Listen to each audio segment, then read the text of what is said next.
धन धन सतगुरु तेरा ही आसरा।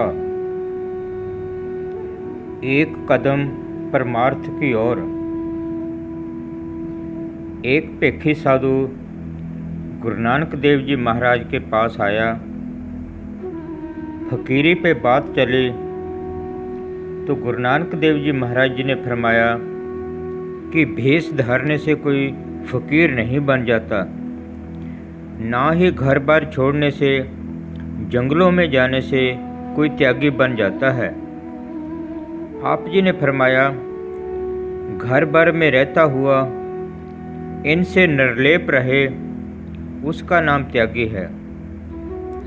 महाराज जी ने फरमाया कि जो गृहस्थ में रह के अपनी ड्यूटी पूरी ईमानदारी और प्रेम से देता है और उसमें से भी टाइम निकाल के भजन सिमरन करता है, हम उसके दास बनने को तैयार हैं। गुरबाणी में लिखा है, गृहस्थ में जो रहे उदास, कहो नानक हम ताके दास। फरमाया कि घर बार छोड़ने का नाम त्याग नहीं है, त्वलक में रह के ला त्वलक रहना है कि ये मेरा नहीं, सतगुरु ने मेरी ड्यूटी लाई है, मैं तो उस सतगुरु का नौकर हूँ।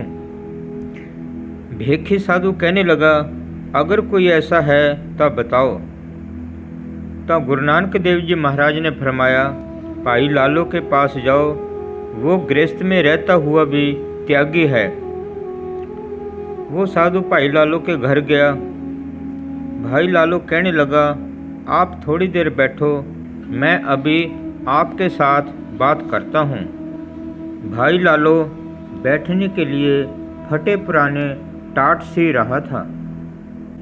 साधु सोचने लगा कि गुरु नानक देव जी महाराज तो कहते थे कि ये त्यागी है, ये तो निपट संसारी है, फटे पुराने टाट ही सिए जा रहा है।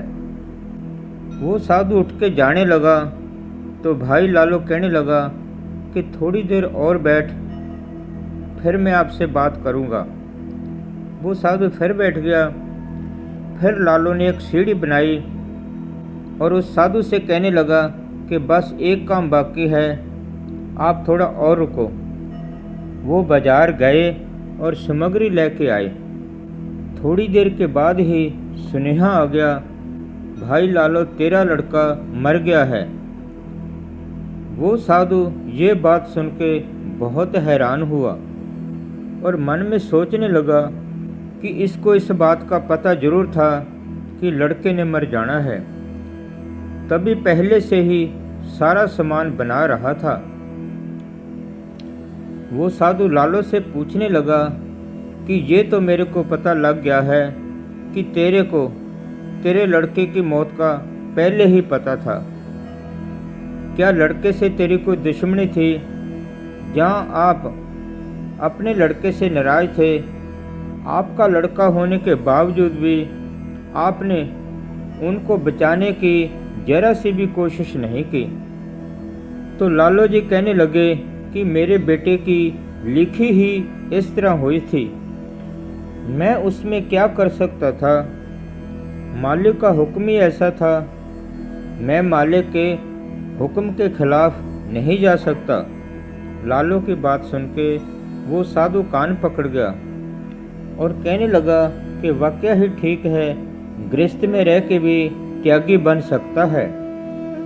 तो मैनेजर साहब जी ने फरमाया कि वो साधु मालिक के हुक्म से ही संसार में आते हैं और अपने सारे जीवन काल में उस सतगुरु के हुक्म के अंदर ही काम करते हैं, और जब अंदर से जाने का हुक्म होता है तो सारा आडंबर छोड़ छाड़ के चले जाते हैं। गुरबाणी में भी आता है, कल्ले आए नानका सद्दे उठ जाए। हर जीव मालिक के हुक्म से संसार में आता है।